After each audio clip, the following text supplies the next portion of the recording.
we'll start recording anyway. The bitrate is just abominable tonight. There's a lot I could talk about, but there's a lot I don't want to talk about tonight, so instead, for the next hour, I'm gonna do something dumb. I'm gonna do something very dumb. And as soon as I deal with this hangnail, I will tell you about it. Oh my god. Delightful. Well, we're gonna open with getting rid of that. Big me. Am I in focus? Am I in focus? A little? But yes? No? Yes? No? Back and up. Oh, you can tell it's been a minute since I actually used the camera, because this isn't framed properly at all. How did it... Like, that's better framing. That puts me in the center frame. Huh. Why wasn't it like that before? I don't know. And then we put the border around me. Yeah, there, that looks intentional. So hey, hi, hello, Alexander and Codex. What we're gonna be doing weird tonight is I'm gonna take a look at this piece of shit book. If Questions for the Game of Love. Evelyn McFarlane and James Saywell. Don't buy this book. Don't buy this book. I bought this entire fucking series, the If series, when I was first going to college, I think. And we're like, oh, this will be great for like small talk at parties, and like, oh, this will be like a kind of like a cocology thing to do for dating. No, it's terrible. Cocology, on the other hand, is terrible, but is actually fun. Would recommend. It's pseudo science. Don't take it too seriously. But yeah, to direct my ceaseless train of thought, I'm just gonna use a random number generator to pick a random page from this son of a bitch, and then go off on a tangent based off of that. So we're starting out at 112. 112, and yes, we'll actually get to dicking around in Minecraft. I just gotta figure out where we start. Yeah, these questions will be self-evident how bad they are, because, my god, like, just the first one here is fucking terrible. If you had to choose a foreign accent that you find sexy, what would you say? I'd say that's a little gross. Lots of accents can be sexy, right? Lots of accents can be sexy.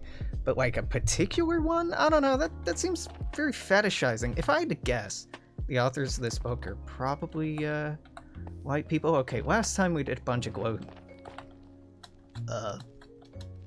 shroom, and I kind of want to do that this time, but I'm not gonna just for a bit of variation. Yeah, that's a terrible question. I can't really go off on a tangent based off of that. Like,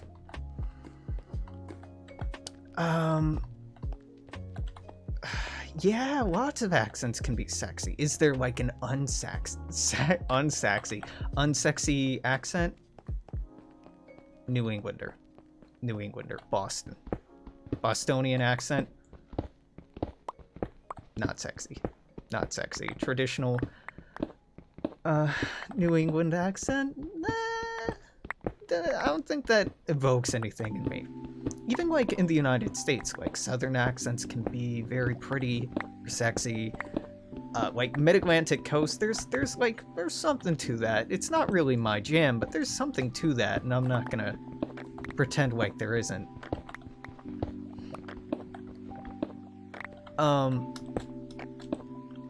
Canadian accent, or like Minnesotan. Okay, that's a harder sell, right? Like, hey, you hoser. Gosh, yeah, no.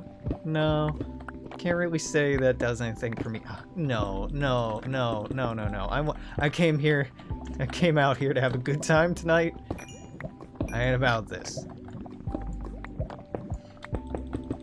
I think there's a lot of cliche answers, like, ooh, Italian accents is so sexy, or like, oh, I just love Hispanic accents. I don't think there's a lot of people that are like, yeah, Deutsch, German accent, that does it for me, yeah.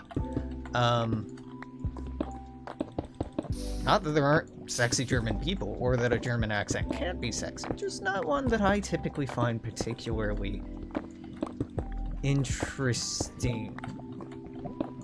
But that's just talking about like European accents, right? Where it starts getting weird, this conversation, is when you start talking about colonized cultures and colonized languages and fetishizing those. Like when you start getting the power relations and power dynamics between peoples and between cultures, then these like cultural fetishes can just be like straight up creepy. Like, yeah, deeply problematic, but also just like insanely creepy too, to boot. So I don't know, like, you know, voices can do something for me, I say, with my most pleasant, unpleasant sounding voice. But that's not a big thing for me. I like all kinds of pretty voices. Okay, so that one didn't have much going for it. If you had to name the worst thing you ever said to a lover in a heated moment, what was it? Oh god, I don't know. I've said some pretty fucking terrible things. I've told people that I feel like they're a sociopath or a borderline sociopath. I've told people angrily that I felt like they sexually assaulted me. I've said some pretty like terrible things to former lovers. I know what the book is digging at it, like, what's the meanest way you insulted someone? Yeah, worst thing I've ever said to someone? Probably one of those, if I'm being honest. I mean, like, worst is such a... And it's intentionally vaguely worded, right? It's such a nonsense kind of word. Like, how do I rank these things? How do I rank, I love you, I don't want to see you anymore, I don't love you, I hate you? I've never, like, in like my first relationship when I was like 12 or 13, I was very, I'd say verbally abusive. I would say like verbally caustic. Not in like yelling, but just in fighting and nipping at each other. Like, oh yeah. Yeah, I feel like what the prompt is wanting out of me is not what I have here. And you'll see, obviously, the way I engage with this, big surprise for anyone who knows me, is I'm like a contrarian by nature. So I'm trying to wiggle out of answering the question the way the question wants to be answered, because, like, I don't know? It's a strange thing to ask. Yeah, like, worst in terms of emotionally damaging for them? Oh, I don't know. I've probably done some real damage, like, even unknowingly. Or worst in terms of, like, its effect on the relationship? I've torpedoed relationships before. Worst in terms of, like, ethically, like, the subject matter? Thing, like, I've pointed out people's problematic and destructive and abusive behavior. Right, the whole, like, sexual assault thing. I don't know. That's a hard one. That's a really hard one. If you were to name the people you know who've been married the longest, who would they be? My grandparents? Probably? I mean, that's a really easy one, because... I mean, I don't know if it's right, but they old and they married, so, like, checkmate, liberals. How is that a romantic question? Who do you know that's been married the longest? You know, some people have incredibly beautiful, fulfilling, inspiring relationships that are over in an afternoon. Some people have relationships like that span the testament of time and years, and gauging the success or failure or lack of success or validity even of a relationship on time spent in relationship, I think is really fallacious and really problematic. Now, even going into my last relationship, I had this carried over notion that so many people have that, you know, divorce is such a shame, like, you don't want to get divorced. And her response to that was like, why? Divorce is great. divorce is like wonderful and saves people from being in violent situations, and for so long women couldn't get divorced, and that was a real like, oh wait a moment, I've just been parroting this thing for years, that divorce bad, and like, wait a minute, maybe big brain, divorce good. So I don't know if it's inherently romantic to be together for a long time. I mean, it's an impressive accomplishment, especially if people are good together. Like, I don't want to list specific people here, but specific people come to mind. I don't want to jinx them and torpedo their relationship. I'm not a superstitious person. Not really, but a little bit. I'm a superstitious person. Not that I actually believe in it, but like, superstitious things are fun to believe in. And on the off chance, on the off chance that religion is real, I want to make sure I'm in, you know, at least yellow territory as opposed to like red light territory when I die. Do I believe in any of it? No. But I have a, you know, healthy gambler's attitude about it. If you were to name the person you know who is married for the shortest time, who would win? Yeah, okay, I thought that the initial question couldn't get more weird. No, this is definitely weirder and, like, very hurtful. I've known people who've been married for less than a year. I've known people who canceled or got divorced, like, almost immediately after their marriage, and it wasn't, like, a happy thing. Goddamn, book! This is some, like, very, like, marriage is forever and, like, good and perfect, and how is it romantic to be dunking on other people? Gross. The straights, I tell ya. It's more than that. It's, like, Christiano-centric heteronormativity. Right, let's roll this again. Page 62. Oh, okay. I mean, it can get worse than that. I was gonna say it can't get worse than that, but yeah, these are some, like, very straight vanilla people questions. If you were to articulate oh boy, the biggest difference between the way a woman loves a man and the way a man loves a woman, what would you say? No, I refuse to engage with this question. This question is so telling about the audience this is written for and the authors. No. No way a man loves a woman. No, I'm not doing this. I'm not doing this. People love people. How do people love people is always different. There's similarities, but every relationship is unique, even if it bears a lot of similarities to other relationships. And I think the beauty of so many relationships is their slight derivations and unique quirks and qualities. And like, the way I've loved people I've been with, regardless of their gender, has been wildly different. I wouldn't say that I've loved all the women I've dated a particular way. I sure as fuck haven't. Or all the people I've dated who aren't women a particular way. Nope. Big no. Yeah, God, what a gross-ass question. Okay, when was this book published? I mean, this isn't gonna make me feel better. It's probably, like, early 2000s, if I had to guess. 97. Okay, 97?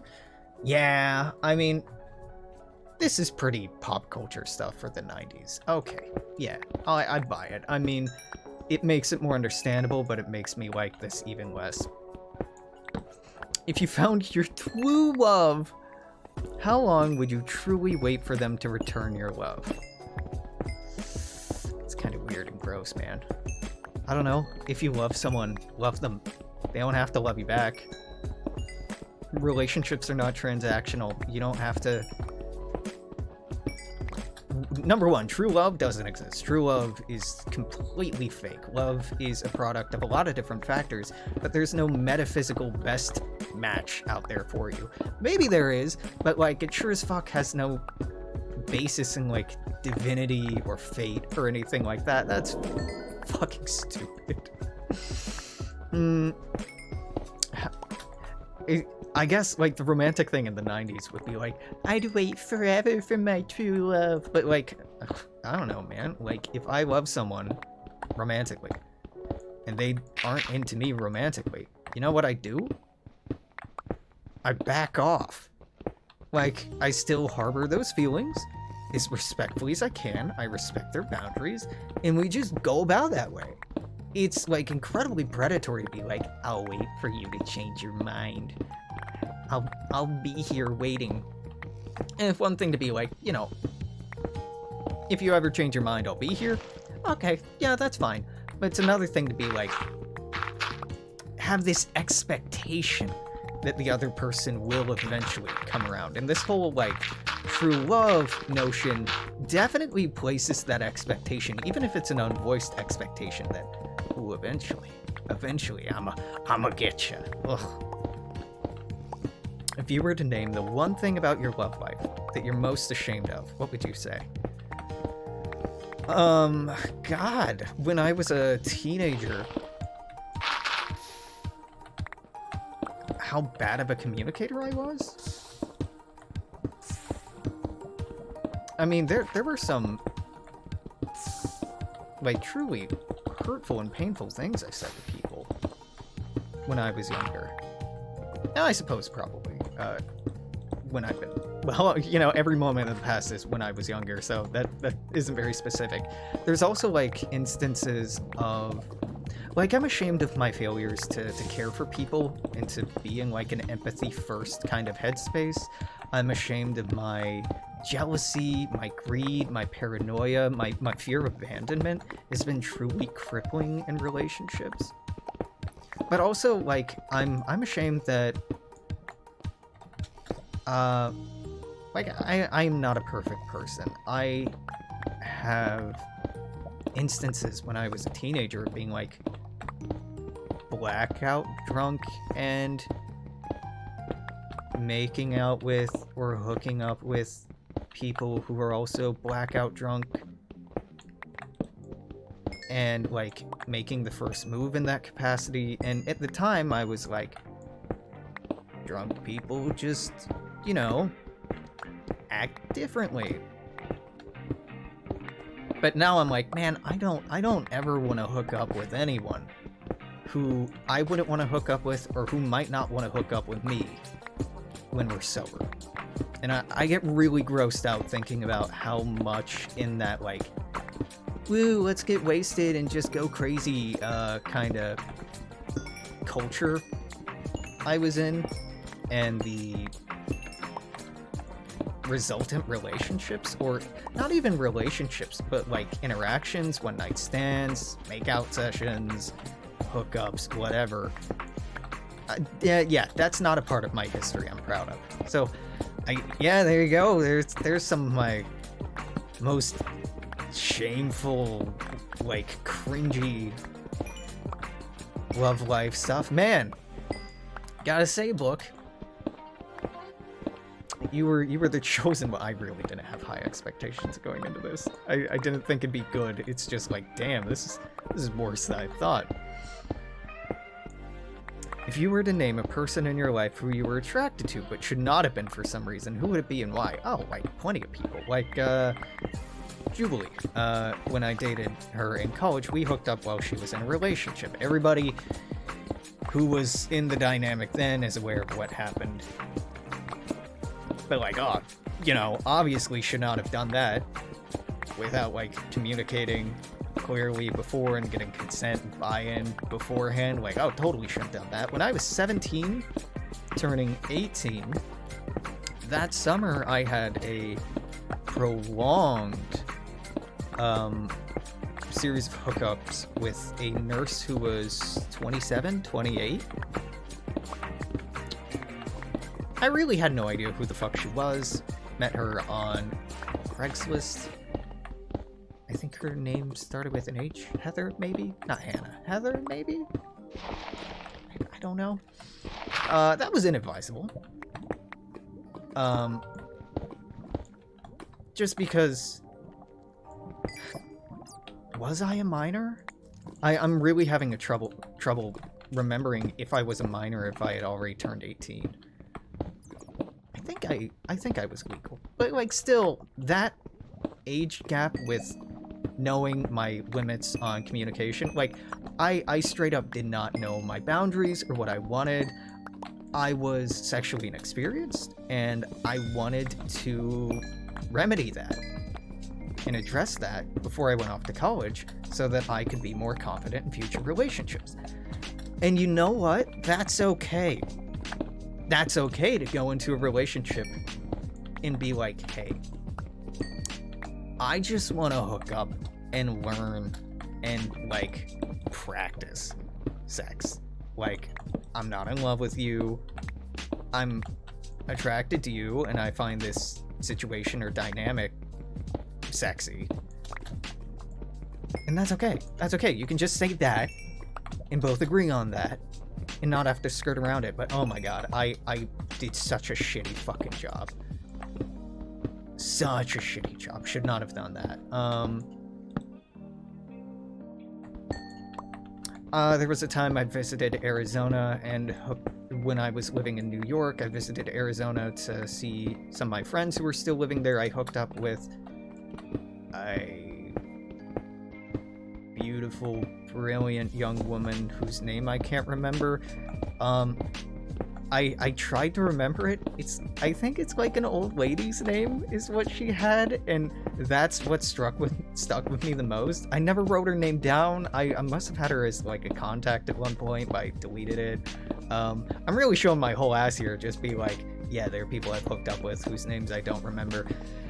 That's the truth! Is it a pretty truth? No, but it is the truth. Anyway, I shouldn't have hooked up with her, because one of the people in the friend group that I was visiting, he wasn't really my friend at all.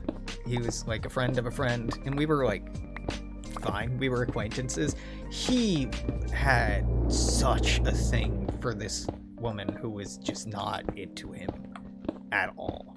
Like, not at all. And one might say he was getting friend-zoned. I'd say he's getting friend-zoned because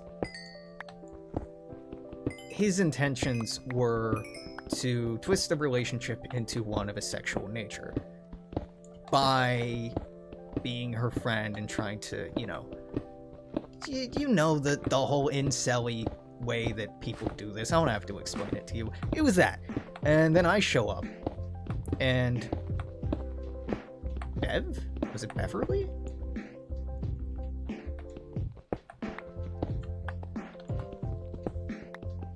Maybe? I don't know. I'm a bad Alex. Yeah, we had a great time. She and I. It was a lot of fun. And, he was very upset about it. So, for his sake, maybe I shouldn't have. But also, like, fuck him. It wasn't any of his business what two other consenting adults do. I talked about someone who was, like... In the past, I brought up someone who I dated in college who was just, like, straight up. Oh my god. The psychological condition where pathological liar. I dated a pathological liar, hooked up with, often with a pathological liar who just, like, lied. Just constantly. About, like, really immaterial things. Not, like, to get out of trouble. She would just, like, construct realities, and I had no idea what was true and what wasn't. And she was a very smart person. A very clever person, a very attractive person, a pretty good hookup. She was a lot of fun, but also, like, I had, little Ralph Wiggum in my head going like, haha, I'm a danger. When I was hooking up with her, I'm like, you are a fucking stranger to me. Like, I've talked with you so much, and I am just increasingly confident I have no idea who the fuck you are. criminal justice major, by the way. Oh, yeah. I don't know, there's probably more. Like, there are people I hooked up with or had relationships with where I just wanted the affection and the affirmation of being in a physical sexual relationship with someone, and I was using them for that end, which again isn't necessarily a bad thing so long as you communicate, hey, this is what I'm at, this is what I want, this is how I want to get it, are you okay with it, at the outset of the relationship, instead of leading them on, or as they develop feelings that you're totally closed off to, hurting them, or things like that. I did that a couple of times. Funny thing is, I did eventually catch feelings for these people that happened with, which just makes it like I sorely regret that I wasn't better for them when I knew them at first, or first started seeing them or hooking up with them. Like, I am like aghast at some of my past behavior. So like, yeah, shouldn't have done that. Should have been more communicative about like what I wanted, what they wanted, context, and you know, all that shit. But we really fail. Culturally, I think we really fail at setting the expectation and the norm that we should communicate with one another at the outset of a relationship, regardless of if it's for one night or 1 year or one lifetime. What you're there for, what your expectations are, your needs, wants, desires, feelings, and you keep each other updated on these things. And if one person changes what they need or want, and the other person isn't comfortable with that, or it's incompatible with what they need, then you end or adjust the relationship. Like, it doesn't have to be the end of the world. You don't have to scream and fight and be like, I hate you. But the way it's perpetuated in media, the way that relationships, especially romantic and sexual relationships in the United States particularly, are portrayed as sacred things, and any violation of this sacred trust is just like anathema. That's entirely unconducive to healthy adult relationships. Yeah. Okay, so those were some better ones. I mean, these aren't really like, again, from like the fucking cover of this thing, with the little hearts and everything, one might assume, for the game of love, one might assume this is like a good flirty book. I'll be honest, I've never actually read it before. I've owned this for like 10 years, never actually read it. Now that I'm reading it, I'm like, thank God I never actually busted this out. This is terrible. This is just terrible. Alright, well, that's all four for that page.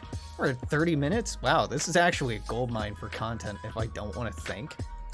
This is wonderful. Page 46. What do we got? What do we got? What do we got?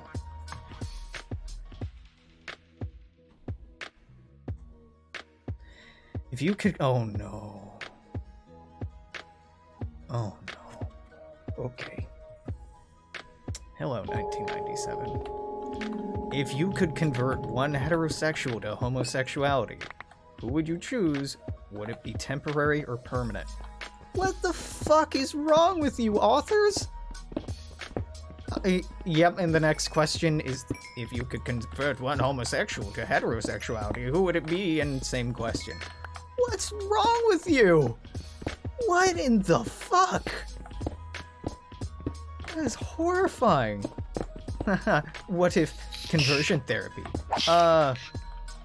What? What?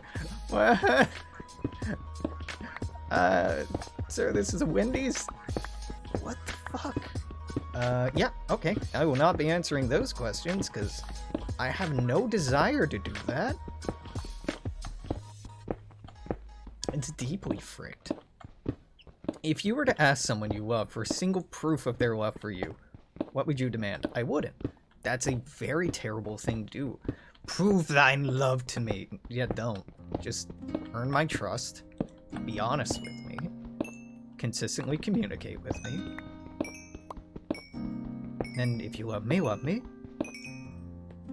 And, like, if I'm not feeling loved or if I'm having a hard time recognizing or receiving affection, we can talk about love languages, we can talk about ways that I'm not feeling affirmed or not feeling seen, that I would like to feel seen or affirmed, in ways that I think you could help with that. Easy. You just have a conversation if you're feeling anxious or insecure. That's so easy. So, no, miss me with that. Prove thine love to me. Yeah, go find a fucking unicorn. There you go. Prove your virginity by finding a fucking unicorn. Prove your worth by slaying the mightiest beast in the land. What is this fanciful garbage? If you were to pick the most beautiful wedding ceremony you've ever been to, whose would you say it was? I don't have to level with you. I've only been to like 1 or 2 weddings. Kinda hate them. No, not kinda. I hate them. They're so long, especially Christian weddings, especially Catholic weddings. They just go on and on, and like, we get it. It's a holy sacrament of marriage. You're tied together forever in eternity until death do you part. Yeah, God likes how straight you are, we get it. It's boring.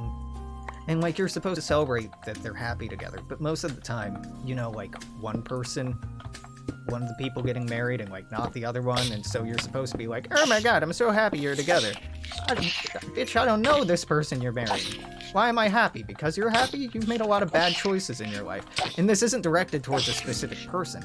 We all make bad choices in our life. So, like, you sure about this one? Like, this is to me, marriage is a personal, private commitment, and a beautiful thing. If you really want to commit to someone, absolutely. If you want to affirm your commitment and relationship to one another, write your own vows, have your own ceremony, or if you just want those sweet, sweet tax or immigration benefits, hell yeah, dog, get it. But, like, all the pageantry, how expensive it is and consumerist it is. Nope. I don't even like going to weddings, let alone the idea of having one is.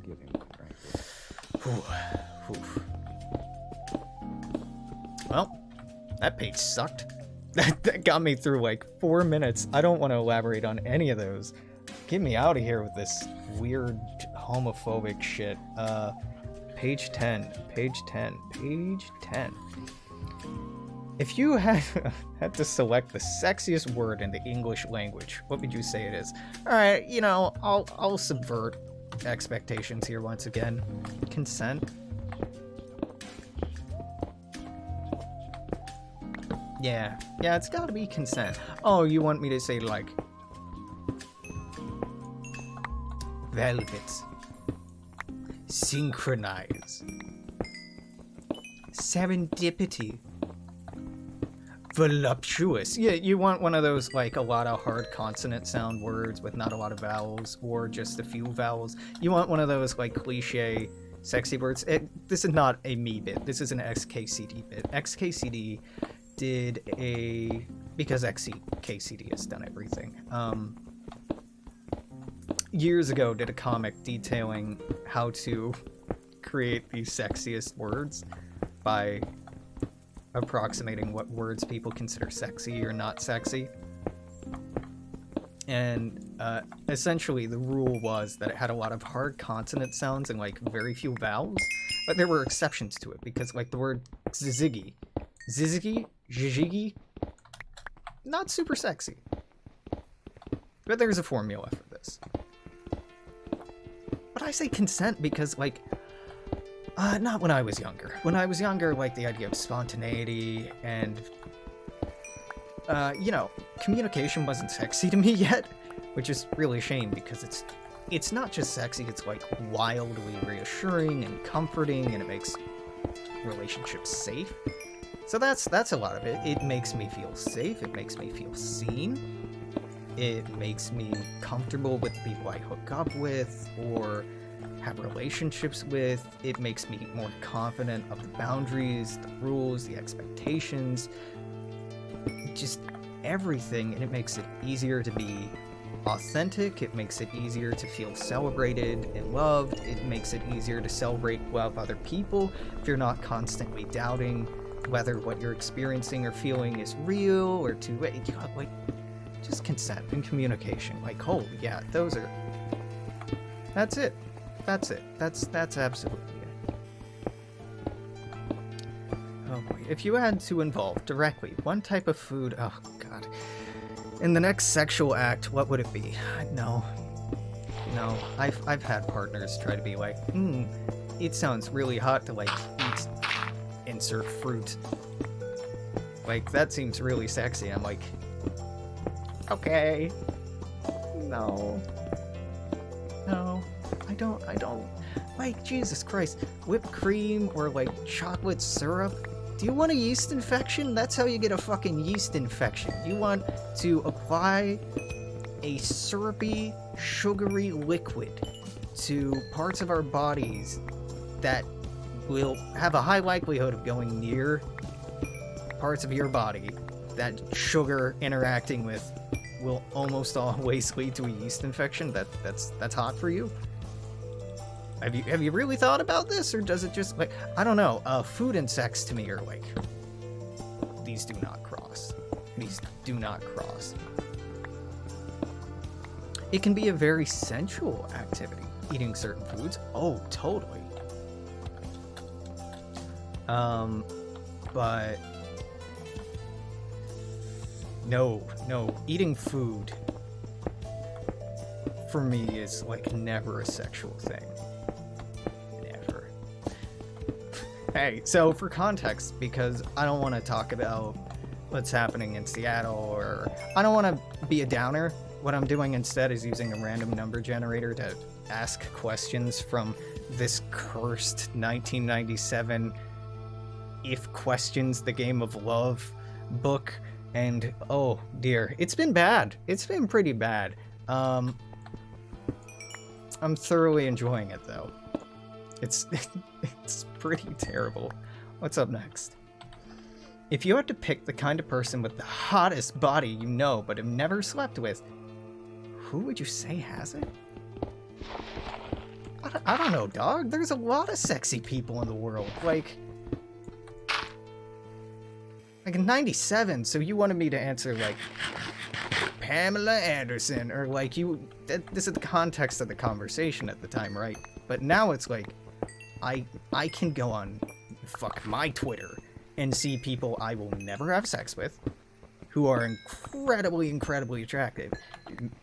My dog, hop onto OnlyFans and you can see more naked people than all of your ancestors ever did combined that you will never be within 100 miles of. Like, this is such a dated question.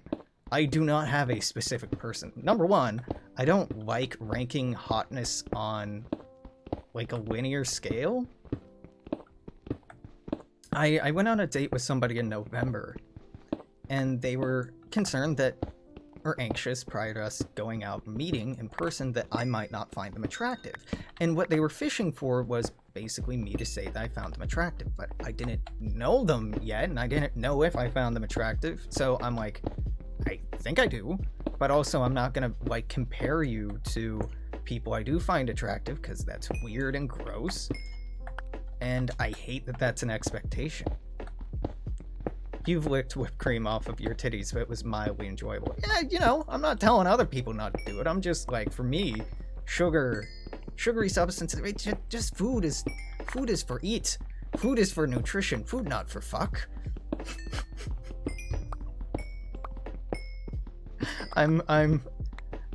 It's such a weird thing to me, because food kink is like such a vanilla kink to me that it's like, wow, you're unimaginative is honestly my like gut reaction to it.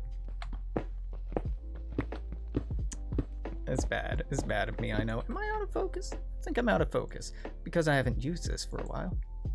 I'm not out of focus. Not really. Just a little. this top wear. Yeah, this dress I like quite a bit. I don't wear it all the time, but I really, this whole part of it I fucking love. The rest of it I like, but this I love, and I've been trying to find dresses or shirts or tops with similar interesting kind of structures, and there are a few, but like a lot of dresses with anything interesting going on with the top are really based on, you got large titties, got the boobas to make the shape work, and yeah, obviously no.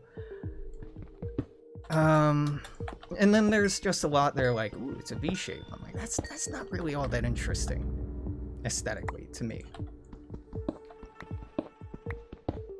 Yeah, I've had a lot of people compliment like, oh, I really love your shirt. I'm like, thank you. It's not a shirt. It is a dress. It is one of my dresses. Get out of here. But like, yeah, it's not something you want to assume, right? Yeah, this is actually fresh in my mind because I have been, window shopping around going like, hey, I could use some new clothes. I'm like, I really like this part of this. Can I find something similar but a different shape that still works? And I haven't had a lot of luck right now. V-shape, but it reaches your navel. Yeah. I do not got the booba. Oh, if only. Then I could rock many a dress. But instead I have to pretty much shop for dresses that fit like a very specific build. Like, this is for flat-chested goth chick kind of dresses. Or, I mean, it's my vibe anyway. Like, that's my aesthetic anyway. But like, that's kind of the wheelhouse that I have to search within.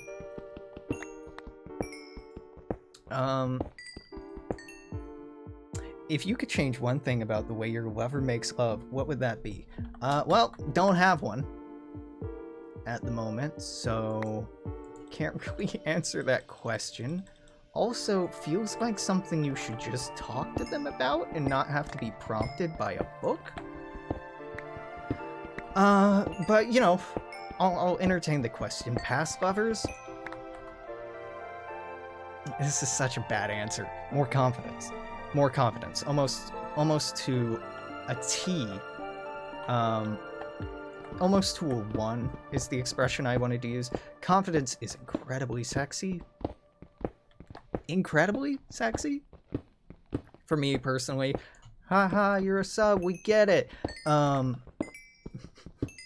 Get out of here with that Switch denialism.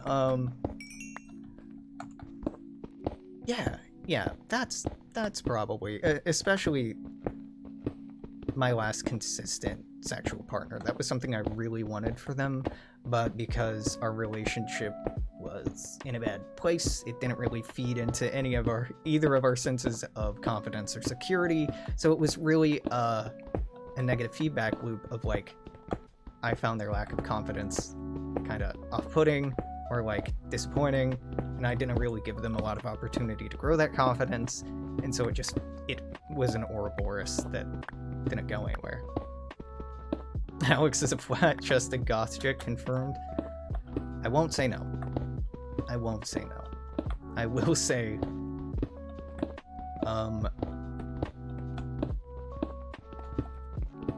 no, I don't have a clever rebuttal or retort. I'll take it.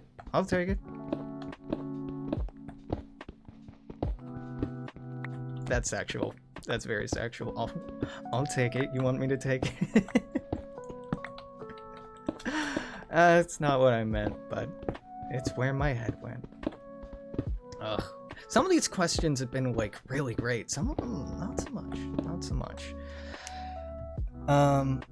Yeah, no. Random generator. What, page 22? Let's go.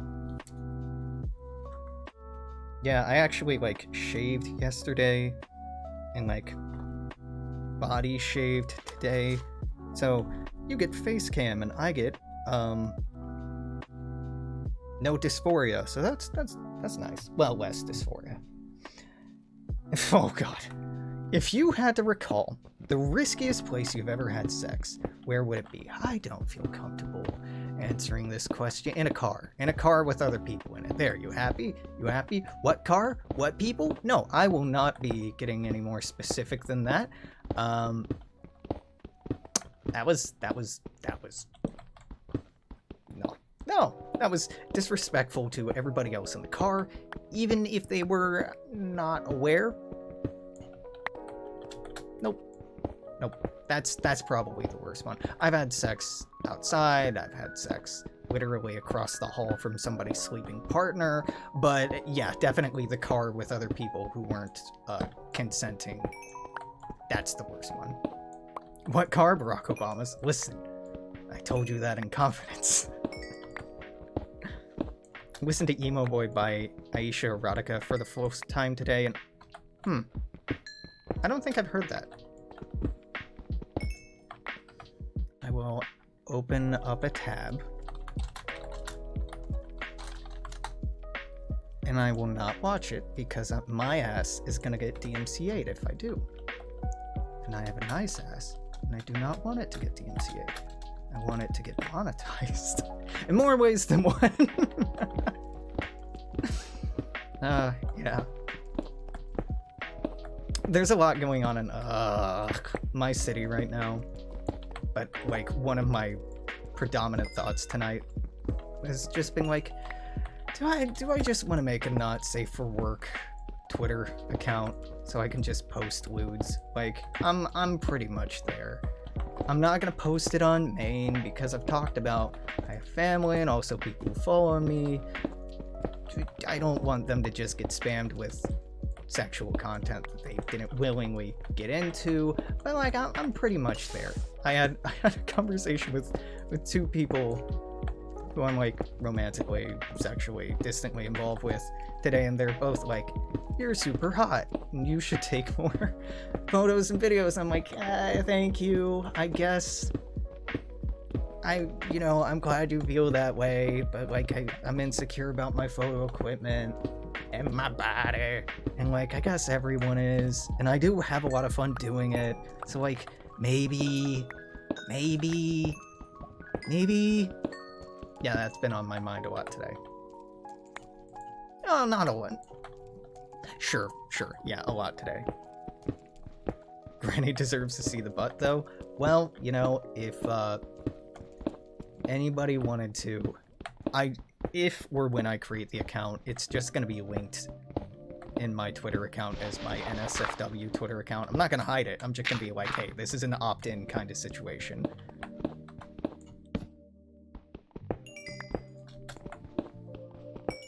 Because I don't want to set up a fucking OnlyFans and charge people, because, like, I'm not that vain. Okay, no, I'm that vain. I'm just critical enough of my photography and my modeling that I know what I'm capable of now. I would not pay for, and I would not expect anyone to pay for. It's not good enough.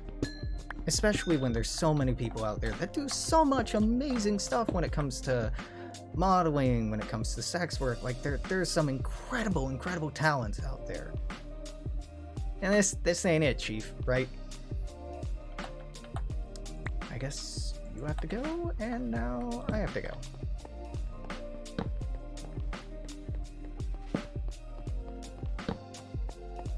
Yeah, well, it's not desperation for the rent money. Like, I love money, but I feel like people who are willing to spend money on content.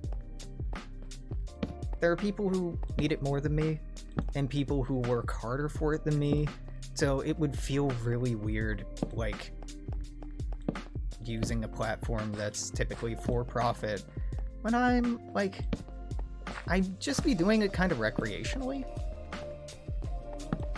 I don't know. I got mixed feelings on it. Mom, if you want to be disappointed, click here. I mean, nothing to be disappointed in. Sex work is way better than being a banker or a landlord or an economist.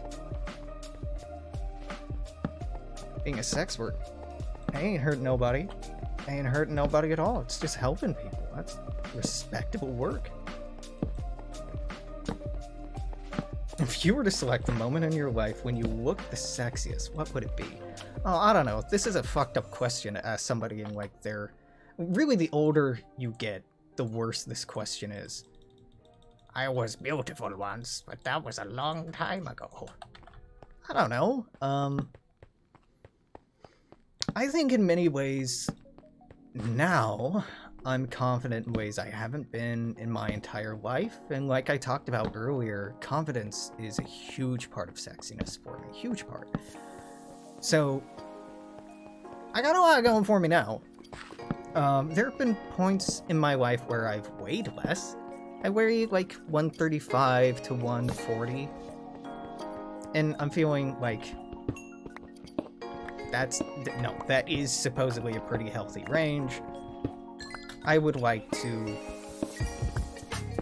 build a little more muscle, lose a little more fat, so I'm not like perfectly comfortable with my body. And also like the whole mild gender dysphoria thing and like wanting to just be a fucking shapeshifter and be able to change my gender performance on the daily. Yeah, that'd be great. But like, I don't know. I was hot in ways I didn't really recognize as a late teen, as a young adult.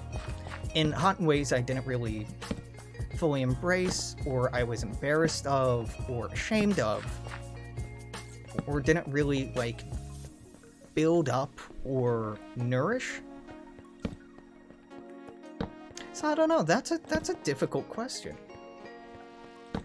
Reality of OnlyFans is people who do photo shoots just seek to cover the cost of the ones and charge most or just iPhone pics that they happen to have it. Yeah. It's not a great market for people. Yeah. But Alex, think of the thick.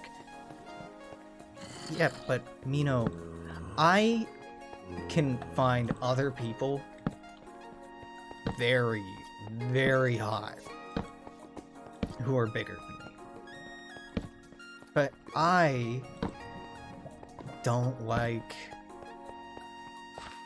body fat on myself.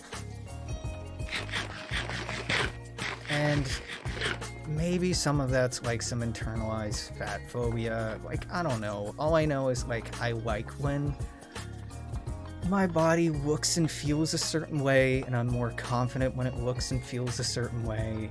And I got this like, I don't want to say twink thing going on, because like I don't identify with that, but like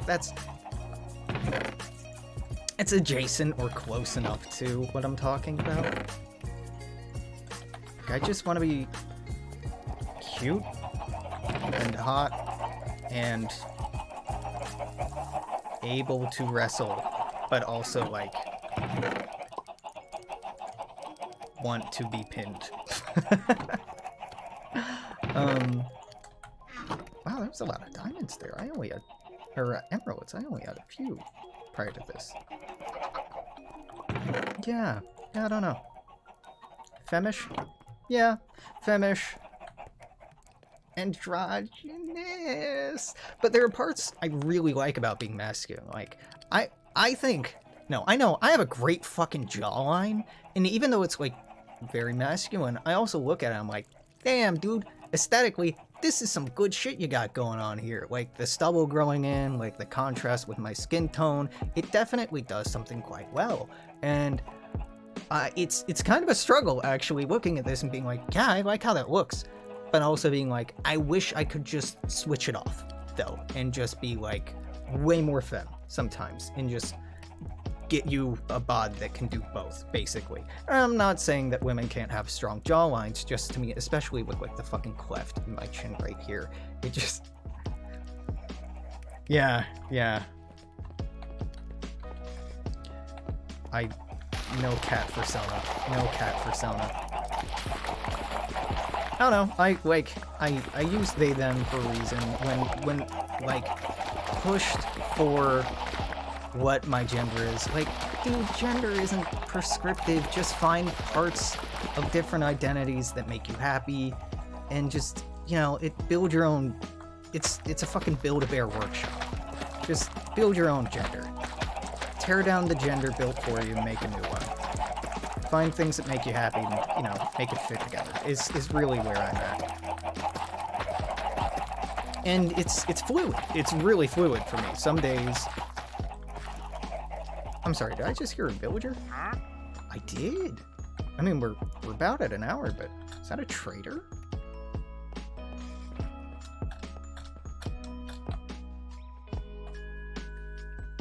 You know what, I'm gonna sleep and come take a look.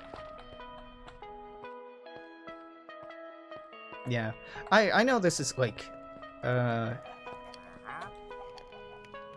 not controversial stuff to say to queer folk, but what's the Build-A-Twink meme? Pick me, dress me, stuff me, take me home. You know, that's not bad. Hello? Hello! I killed one of you when I was digging this hole in the first place. You just kept falling in and your llamas died.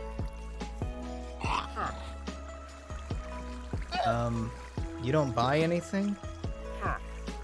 You're only selling. Selling slime balls? Huh? Nah, that's okay.